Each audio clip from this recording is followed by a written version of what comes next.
எல்லாருக்கும் வணக்கம். கதை பூமா வித் ஆர்ஜி. நம்மளோட சேனலில் the old man and the sea புத்தகத்தை இப்போ ரீட் பண்ணிகிட்ருக்கோம். முதல் 25 பக்கத்தை நம்ம ஏற்கனவே அப்லோட் பண்ணியாச்சு. வாங்க மேலே நம்ம ரீட் பண்ணலாம். எனக்கு தெரியும், நீங்கள் ஏற்கனவே என்னிடம் சொல்லியிருக்கீங்க. நாம் பேச வேண்டியது ஆப்பிரிக்காவை பற்றியா பேஸ்பால் விளையாட்டை பற்றியா? பேஸ்பால் விளையாட்டை பற்றி சிறுவன் சொன்னான். மிகப்பெரிய விளையாட்டு வீரனான ஜான் ஜே மாக்ரோவை பற்றி சொல்லுங்க. ஜே என்பதற்கு பதிலாக ஜோதா என்றுதான் அவர் கூறுவார். முன்பு அவர் சில வேளைகளில் திண்ணையை தேடி வருவதுண்டு. மது அறிந்துவிட்டால் முரட்டுத்தனமான குரலில் பேசிக் கொண்டிருப்பார். பிரச்சனைகளை உண்டாக்குவார். குதிரைகள் சம்பந்தமான விஷயங்களில் இருந்ததைப் போலவே பேஸ்பால் விளையாட்டிலும் அவர் ஒரே மாதிரி மனதை பதித்து விட்டிருந்தார். பாக்கெட்டில் எப்போதும் குதிரைகளை பற்றிய தகவல்களை வைத்திருப்பார். தொலைபேசியில் குதிரைகளின் பெயர்களை அவ்வப்போது கூறிக்கொண்டே இருப்பார். அவர் திறமைசாலியான ஒரு நிர்வாகியாக இருந்தார். சிறுவன் சொன்னான், என் தந்தையின் கருத்தில் அவர்தான் மிகப்பெரிய திறமைசாலியான மனிதர். பெரும்பாலான நேரங்களில் அவர் இங்கு வந்ததன் காரணமாக அப்படி நினைத்திருக்கலாம். கிழவன் சொன்னான், ஒவ்வொரு வருடமும் டியூரோச்சர் இங்கு தவறாமல் வந்து கொண்டிருந்ததால் அவர்தான் மிகப்பெரிய திறமைசாலியான மனிதர் என்று உன்னுடைய தந்தை கூறிக்கொண்டிருந்திருப்பார். உண்மையிலேயே மிகவும் திறமை வாய்ந்த நிர்வாகி யார்? லுக்யூவா, இல்லாவிட்டால் மைக்கான்சாலாவா?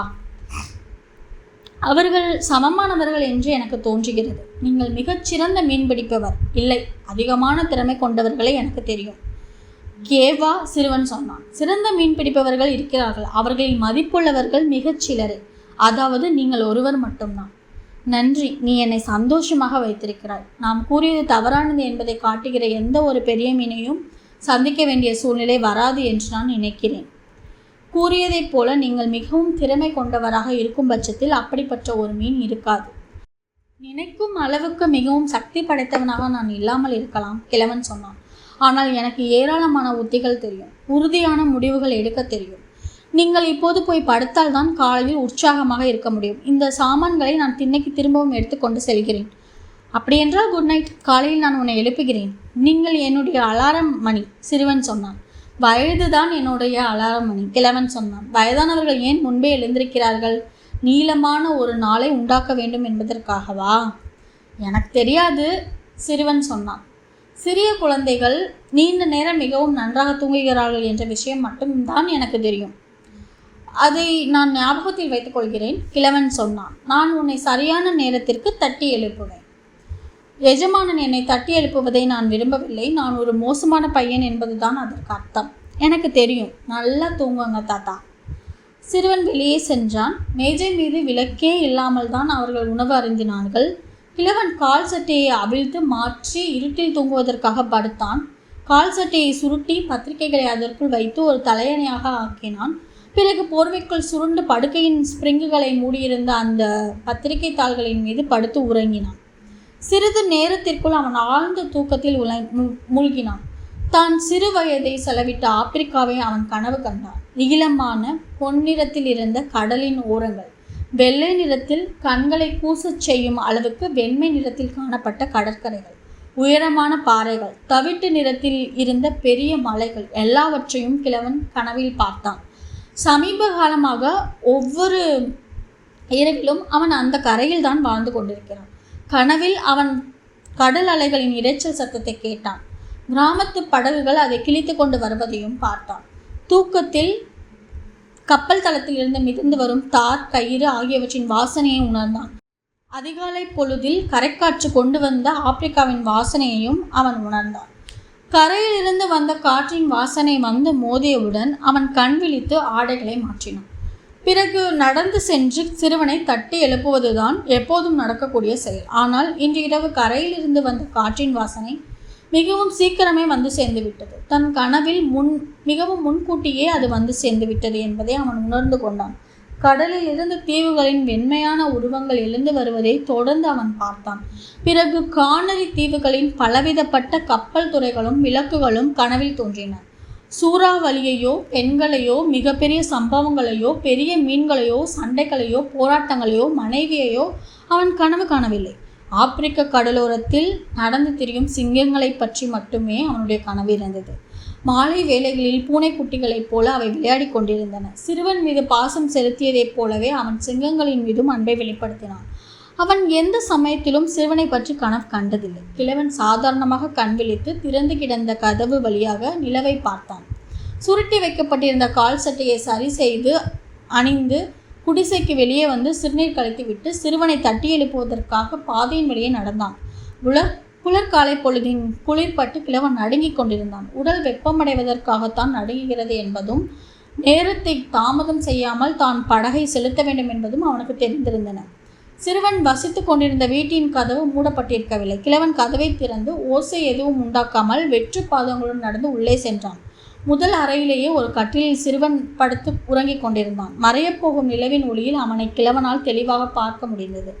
அவன் சிறுவனின் ஒரு காலை மெதுவாக பிடித்து அவன் கண் விழித்து தன்னை பார்ப்பது வரை அதே இடத்தில் நின்றிருந்தான். கிழவன் தலையை ஆட்டினான். சிறுவன் படுக்கைக்கு அருகில் போடப்பட்டிருந்த நாற்காலிலிருந்து கால் சட்டை எடுத்து படுக்கையில் உட்கார்ந்து கொண்டே அணிந்தான். கிழவன் கதவுக்கு வெளியே சென்றான். சிறுவன் அவனை பின்தொடர்ந்தான். தூக்க கலக்கம் மாறாத அவனுடைய தோளில் கையை வைத்தவாறு கிழவன் சொன்னான், எனக்கு சிரமமாக இருக்கிறது. ஏன்? சிறுவன் சொன்னான், ஒரு மனிதன் இதைத்தான் செய்ய வேண்டும்.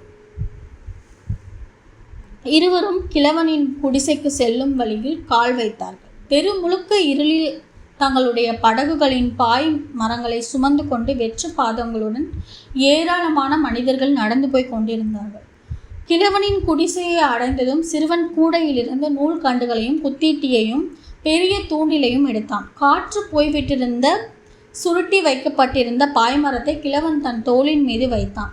காப்பி குடிக்கிறீர்களா? சிறுவன் கேட்டான். இந்த பொருட்கள் எல்லாவற்றையும் படகில் வைத்த பிறகு ஏதாவது சாப்பிடுவோம்.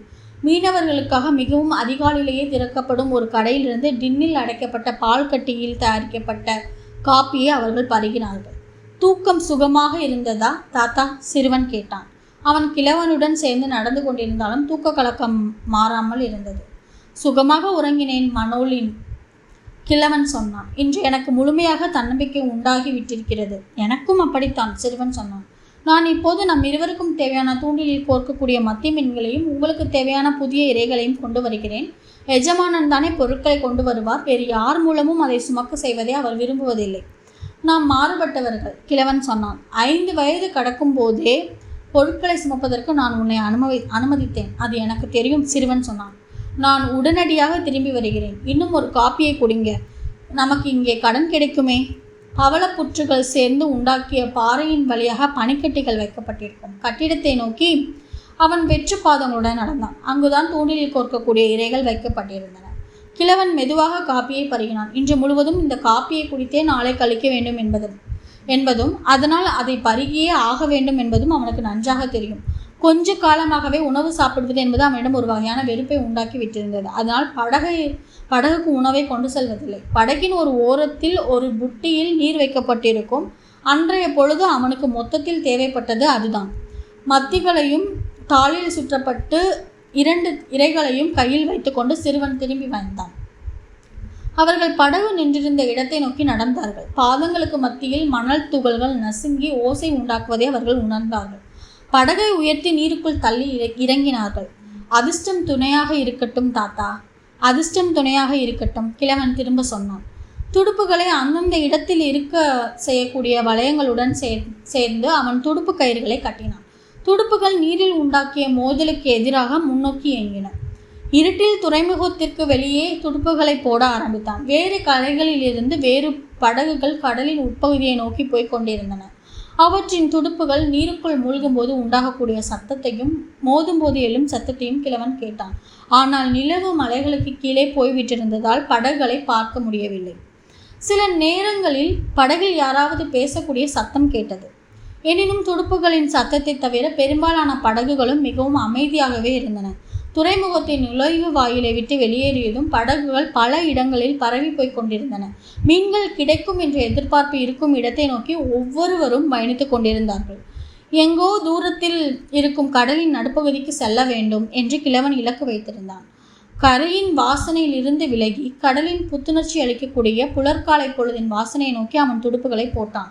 பெரிய கிணறு என்று மீனவர்கள் அழைக்கும் கடலின் பகுதியில் படகை செலுத்தும் போது நீரின் உட்பகுதியையும் பாசிகளின் பிரகாசத்தையும் அவன் பார்த்தான். அங்கு 700 காதம் ஆழத்தில் பல வகைப்பட்ட மீன்களும் வந்து ஒன்று சேர்ந்திருந்ததால் அந்த பெயர் வந்தது.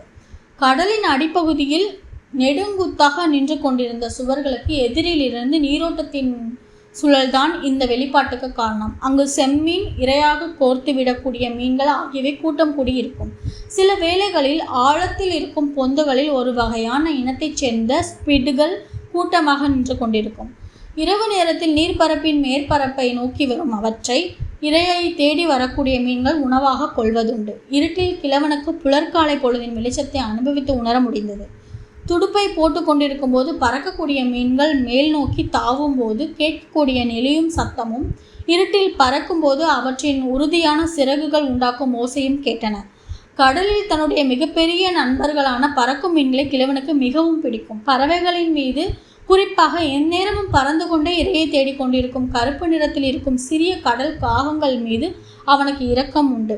பெரும்பாலும் அவை எதையும் உண்பது இல்லை. நாம் நினைப்பதை விட பறவைகளுக்கு துயரம் நிறைந்த ஒரு வாழ்க்கை இருக்கிறது. மீன்களை கொத்தி எடுத்து செல்லக்கூடிய பறவைகளும் பெரிதாகவும் முரட்டுத்தனம் கொண்டவைகளாகவும் இருக்கக்கூடியவையும் இவற்றிலிருந்து விதிவிலக்கானவை. கடலுக்கு இந்த அளவுக்கு கொடூரத்தன்மை இருக்கும்போது என்ன காரணத்திற்காக கடலின் மேற்பரப்பில் பறந்து திரியும் பறவைகளைப் போல உயரத்தில் பறந்து கொண்டிருக்கும் பறவைகள் ஈர்க்கக்கூடியவையாகவும் அழகானவையாகவும் படைக்கப்பட்டிருக்கின்றன? கடல் இரக்கம் உள்ளவளாகவும் அழகானவளாகவும் இருக்கிறாள். ஆனால் மிகவும் கொடூரத்தன்மை கொண்டதாகவும் கடலால் ஆக முடியும். மிகவும் வேகமாகவே அவள் கொடூரத்தன்மை கொண்டவளாக மாறிவிடுவாள். பறந்து திரிந்து நீரை தொட்டு உயர பறந்து கொண்டு இரை தேடிக்கொண்டு இருக்கக்கூடிய மெல்லிய சோகம் நிறைந்த குரலை கொண்ட பறவைகள் கடலுடன் ஒப்பிட்டு பார்க்கும்போது மிகவும் பலவீனமானவையாகவே படைக்கப்பட்டிருக்கின்றன. கிழவன் சிந்தித்தான். லாமோர் என்றுதான் கிழவன் எப்போதும் கடலை பற்றி சிந்திப்பான். ஸ்பானிஷ் மொழியில் மனிதர்கள் அவளை அப்படித்தான் அன்புடன் அடைப்பார்கள். அவள் மீது அன்பு வைத்திருப்பவர்கள் சில நேரங்களில் அவளை பற்றி மோசமாகவும் பேசுவார்கள். ஆனால் அந்த மாதிரி எப்போது பேசினாலும் அவளை ஒரு பெண் என்று மனதில் நிலைத்து கொண்டேதான் பேசுவார்கள். சில இளம் மீனவர்கள் விலங்கினங்களை குறிக்கக்கூடிய எல்மார் என்ற சொல்லை பயன்படுத்தி கடலை அழைப்பார்கள். தூண்டில்களை கட்டி வைப்பதற்கும் மரத்தடிகளை பயன்படுத்துவதற்கும் சுறாமீனின் மாமிசத்தை விற்று ஏராளமான பணம் கையில் கிடைத்ததும் இயந்திர படகுகள் வாங்கியவர்களும் அவர்கள்தான். ஒரு எதிரி என்றோ ஒரு இடம் என்றோ ஒரு பகைவன் என்றோ தான் அவர்கள் அவளை பற்றி குறிப்பிடுவார்கள். ஆனால் கிழவன் எப்போதும் கடலை பெண்ணின் குணத்தை கொண்டவள் என்றும் மிக பெரிய செல்வங்களை அளிப்பவள் அல்லது தடுத்து வைத்திருப்பவள் என்றும் நினைப்பான். பயங்கரமான அல்லது கொடூரமான ஏதாவது காரியத்தை செய்கிறாள் என்றால் அதற்கு காரணம் அவளால் அவர்களுக்கு உதவ முடியவில்லை என்பதுதான். ஒரு பெண் என்பதைப் போல நிலவு அவள் மீது ஆட்சி செய்கிறது என்று கிழவன் நினைத்தான். கிழவன் நிறுத்தாமல் துடுப்பை போட்டு கொண்டிருந்தான். தன்னுடைய வேகத்தின் அளவை தொடர்ந்து காப்பாற்றி கொண்டிருந்தாலும் நீரோட்டத்தில் எப்போதாவதாக உண்டாகக்கூடிய சூழல்களை நீக்கிவிட்டு பார்த்தால் கடலின் மேற்பகுதி மிகவும் அமைதியாகவும் இருந்தாலும் துடுப்பை போடுவது சிரமமான ஒரு காரியமாக இருக்கவில்லை. செயலின் 1/3 பகுதியை அவன் நீரோட்டத்தின் போக்கிலேயே விட்டு கொடுத்தான். வெளிச்சம் கொஞ்சம் கொஞ்சமாக வர ஆரம்பிக்க தான் நினைத்திருந்ததை விட அதிகமான தூரத்தை அடைந்து விட்டிருக்கிறோம் என்பதை கிழவன் புரிந்திருந்தான். 1 வார காலம் கடல் ஆழமாக இருக்கும் பகுதியில் நான் சோதனை செய்து பார்த்தேன். அதற்கு பிறகும் எதுவும் கிடைக்கவில்லை அவன் நினைத்தான். இன்று பலவிதப்பட்ட மீன்களும் ஆல்பக்கோர்களும் கூட்டம் கூடியிருக்கும் இடத்தில் முயற்சி பண்ணி பார்க்க வேண்டும். அவை இருக்கும் இடத்தில் ஒரு பெரிய மீன் இருக்கலாம். வெளிச்சம் சரியாக வருவதற்கு முன்பே இரை கோர்க்கப்பட்டிருந்த தூண்டில்களை அவன் கடலுக்குள் எரிந்து விட்டிருந்தான். அவை நீரோட்டத்துடன் சேர்ந்து மூழ்கி கிடந்தன. ஒரு தூண்டில் 40 ஆட்கள் ஆழத்தில் இருந்தது. 2வது தூண்டில் 85 ஆட்கள் ஆழத்திலும், 3வது தூண்டில் 4வது தூண்டிலும் நீலவண்ண நீருக்குள் 100-125 ஆட்கள் ஆழத்திலும் இருந்தது. இந்த மீன்களுக்கும் ஒவ்வொரு தூண்டிலும் மாட்டப்பட்டிருக்கும் கொக்கியுடன் தலைகீழாக கிடந்தன. அவை மிகவும் உறுதியாக கட்டி தொங்கவிடப்பட்டிருந்தன. கொக்கியின் வெளியே தெரியும் எல்லா பகுதிகளும், வளைந்த பகுதியும் கூர்மையான முனைப்பகுதியும் புதிய மத்தி மீனால் இணைக்கப்பட்டிருந்தது. ஒவ்வொரு மத்தியின் 2 கண்களின் வழியாக தூண்டிலின் கொக்கி மாட்டப்பட்டிருந்தது. சிறுவன் கிழவனுக்கு டியூனாவோ ஆல்பக்கோர் இனத்தைச் சேர்ந்த 2 சிறிய மீன்களை கொடுத்திருந்தான். மிகவும் ஆழத்தில் போய் விட்டிருந்த 2 கயிறுகளில் ஆழத்தை அளப்பதற்காக பயன்படும் ஈய துண்டுகளைப் போல சிறிய மீன்கள் தொங்கிக் கொண்டிருந்தன. மற்ற கயிறுகளில் முன்பு பயன்படுத்தப்பட்டிருந்த பெரிய ஒரு ப்ளூ ரன்னரும் ஒரு மஞ்சள் நிற ஜாக் மீனும் தொங்கிக் கொண்டிருந்தன. எனினும் இப்போது கூட அவை பயன்படுத்துவதற்கு ஏற்றவையாகவே இருந்தன. நல்ல தரமான மத்தி மீன்கள் அவற்றுக்கு அழகையும் ஈர்க்கக்கூடிய தன்மையும் அளித்து கொண்டிருந்தன. பெரிய ஒரு பென்சிலை போல தடிமனாக இருந்த ஒவ்வொரு கயிறும் பச்சை சாயம் பூசப்பட்ட தடியுடன் சேர்த்து கட்டப்பட்டிருந்தன.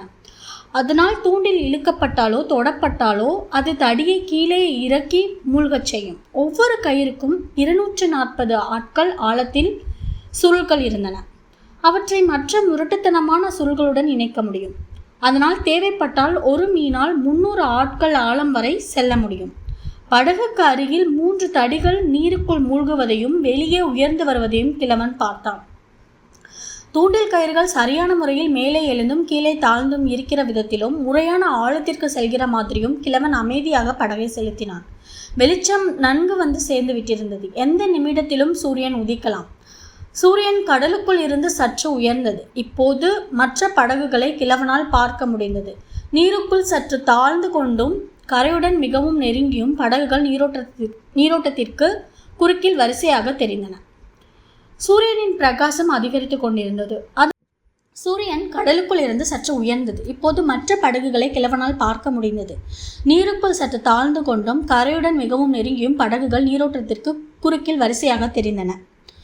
சூரியனின் பிரகாசம் அதிகரித்து கொண்டிருந்தது. அதன் ஒளி நீருக்குள் பிரகாசித்தது. சூரியன் உயர்ந்து மேலே வந்தவுடன் சூரியனின் வெளிச்சம் பறந்து கிடந்த நீர்ப்பரப்பில் பட்டு அது அவனுடைய கண்களில் பிரகாசித்தது. கண்கள் வலித்ததால் அதிலிருந்து பார்வையை வேறு பக்கம் திருப்பிக் கொண்டு அவன் துடுப்புகளை போட்டான். நீருக்குள் பார்வையை செலுத்தி நீரின் இருண்ட உட்பகுதிக்குள் சென்ற தூண்டில் கயிறுகளை பார்த்தான். வேறு யார் செய்ததையும் விட மிகவும் சிறப்பாக அவன் அவற்றை சரியாக இருக்க செய்திருந்தான். நீரோட்டத்தின் இருட்டின் ஒவ்வொரு பகுதியிலும் அதன் வழியே நீந்தி வரும் மீனை எதிர்பார்த்து அவன் விரும்பக்கூடிய இடத்தில் மிகவும் சரியாக தூண்டிலின் கொக்கி இருக்கும். மற்றவர்கள் தூண்டிலின் கொக்கியை நீரோட்டத்துடன் சேர்ந்து பயணிக்க செய்வார்கள். தூண்டிலின் கொக்கிகள் 100 ஆட்கள் ஆழத்தில் இருக்கின்றன என்று நினைத்து கொண்டிருக்கும் போது அவை சில நேரங்களில் 60 ஆட்கள் நிலத்தில் மட்டுமே இருந்து கொண்டிருக்கும். ஆனால் நான் மிகவும் சரியாக தூண்டில் கொக்கிகளை இருக்க செய்கிறேன், அவன் மனதில் நினைத்தான். சிறிது கூட அதிர்ஷ்டமில்லை என்பது மட்டுமே விஷயம். ஆனால் யாருக்கு தெரியும், ஒருவேளை இன்று நடக்கலாம். ஒவ்வொரு நாளும் ஒரு புதிய நாளாகவே இருக்கிறது. அதிர்ஷ்டம் கையில் வந்து சேர்வது நல்லதுதான். ஆனால் எதையும் ஒழுங்காக செய்ய வேண்டும் என்பதில் தான் எனக்கு விருப்பம் அதிகம். அப்படி என்றால் அதிர்ஷ்டம் வரும்போது நீங்கள் எதையும் ஏற்றுக்கொள்வதற்கு தயாரான நிலையில் இருப்பீர்கள். சூரியன் உதயமாகி மேலே வந்து இப்போது 2 மணி நேரம் ஆகிவிட்டது. கிழக்கு பக்கம் பார்க்கும்போது கண்கள் இப்போது அந்த அளவுக்கு வலிக்கவில்லை. இப்போது 3 படகுகள் மட்டுமே பார்வையில் தெரிந்தன. அவை மிகவும் தாழ்ந்தும் கரையிலிருந்து மிகவும் விலகியும் காணப்பட்டன. வாழ்நாள் முழுவதும் புலர்காலை பொழுது சூரியன் என் கண்களை வேதனைப்படுத்தி கொண்டிருந்தது. கிழவன் சிந்தித்தான். எனினும் கண்களுக்கு இப்பொழுது எந்த ஒரு பிரச்சனையும் இல்லை. மாலை நேரத்தில் கண்களில் இருட்டு நுழையாமல் என்னால் சூரியனை நேராக பார்க்க முடியும். சாயங்கால நேரத்திலும் சூரியனின் கடுமை அதிகமாகவே இருக்கிறது. ஆனால் காலையில் தான் கண்களில் வேதனையே உண்டாகிறது. ஒரு நிமிடம் ஒரு படைக்கப்பல் பறவை தன்னுடைய நீளமான கருப்பு நிற சிறகுகளை விரித்து தனக்கு மிகவும் அருகில் வட்டமிட்டு பறப்பதை அவன் பார்த்தான். அது மிகவும் தாழ்வான நிலையில் சிறகுகளை பின்னோக்கி சாய்த்து வைத்து கொண்டு சரிந்து தாழ்ந்து மீண்டும் வட்டமிட்டு பறந்து கொண்டிருந்தது. அவனுக்கு என்னவோ கிடைச்சிருக்கு, கிழவன் உரத்த குரலில் கூறினான். அவன் காரணமே இல்லாமல் கண்களில் படமாட்டான். பறவை வட்டமிட்டு பறக்கும் இடத்தை நோக்கி மிகவும் மெதுவாக ஒரே வேகத்தில் அவன் துடுப்பை போட்டவாறு சென்றான். எந்தவித ஆரவாரமும் இல்லாமல் அவன் தூண்டில் கயிறுகளை சரி பண்ணி வைத்தான். படகு நீரோட்டத்திற்கு சற்று புத்துணர்ச்சி உண்டாக்கியது. இப்படிப்பட்ட ஒரு சூழ்நிலையில் பறவையின் உதவியை பயன்படுத்தாமல் இருந்துவிட்டால் கூட நேர்த்தியுடனும் முன்பை விட வேகமாகவும் அவனால் மீன்பிடிக்க முடியும். பறவை வெட்ட வெளியை நோக்கி மேலும் அதிகமாக தலையை உயர்த்தி மீண்டும் வட்டமிட்டு கொண்டிருந்தது. அதனுடைய சிறகுகள் அசையவே இல்லாமல் இருந்தன. திடீரென்று அது நீரை நோக்கி வேகமாக வந்தது. பறக்கும் பறவை நீரிலிருந்து உயர்ந்து நீர்ப்பரப்புக்கு மேலே ஆவேசத்துடன் குதிப்பதை கிழவன் பார்த்தான். டால்ஃபின், கிழவன் உரத்த குரலில் கூறினான். பெரிய டால்ஃபின். கிழவன் துடுப்பு போடுவதை நிறுத்திவிட்டு பலகைக்கு அடியில் இருந்து ஒரு தூண்டில் கயிறை வெளியே எடுத்தான். அதற்கு கயிறு சுற்றக்கூடிய ஒரு சக்கரமும் நடுத்தர அளவை கொண்ட ஒரு கொக்கியும் இருந்தன.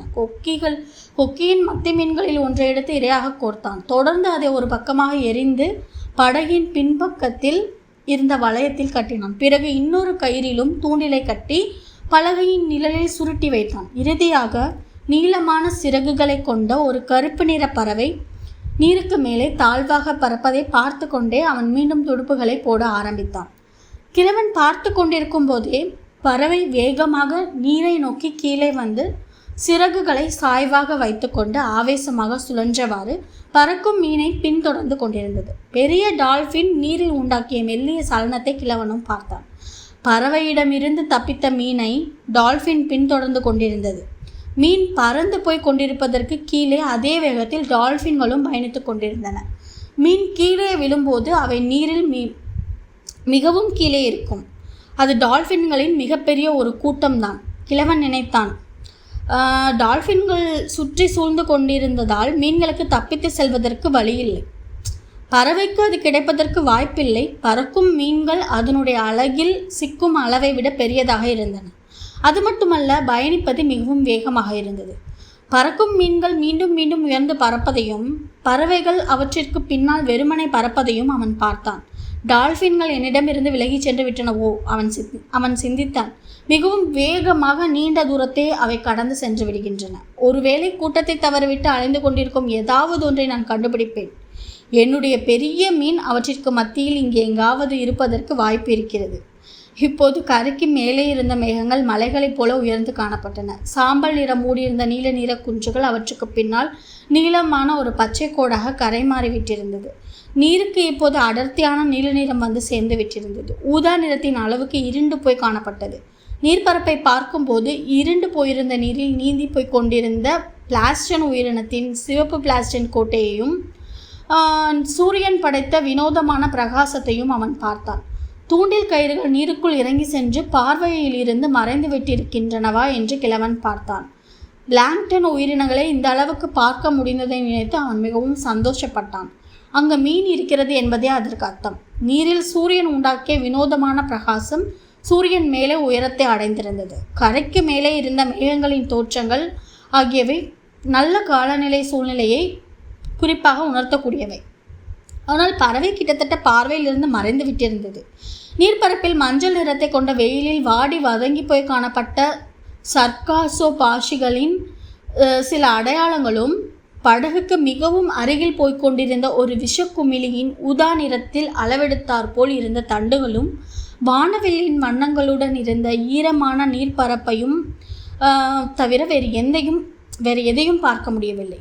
நீர்ப்பை ஒரு பக்கம் திரும்பி பிறகு மீண்டும் நிமிர்ந்து நன்கு நீண்ட தண்டுகளை குறிப்பிட்ட தூரம் பின்னோக்கி நீட்டி உற்சாகத்துடன் நீந்தி போய் கொண்டிருந்தது. அக்வா மாலா, கிழவன் சொன்னான். மெதுவாக துடுப்பை போட்டுக்கொண்டே அவன் நீரை பார்த்தான். இன்றைக்கி the old man and the சீ புக்கை நம்ம இந்த பேஜோட ஸ்டாப் பண்ணிக்கலாம். ஆல்ரெடி ஒரு 22-23 மினிட்ஸ் ஆயிடுச்சு. ஸோ மறுபடியும் நம்ம நாளைக்கு இந்த பேஜிலேருந்து நம்ம கண்டினியூ பண்ணலாம். ஸோ கண்டிப்பாக இந்த பதிவு உங்களுக்கு பயனுள்ளதாக இருந்திருக்கும் நம்புகிறேன். பிடிச்சிருந்தால் லைக் பண்ணுங்கள், கமெண்ட் பண்ணுங்கள், ஷேர் பண்ணுங்கள். கண்டிப்பாக கதைப்போமா வித் ஆஜி சேனலை சப்ஸ்கிரைப் பண்ணுங்கள். தேங்க்யூ.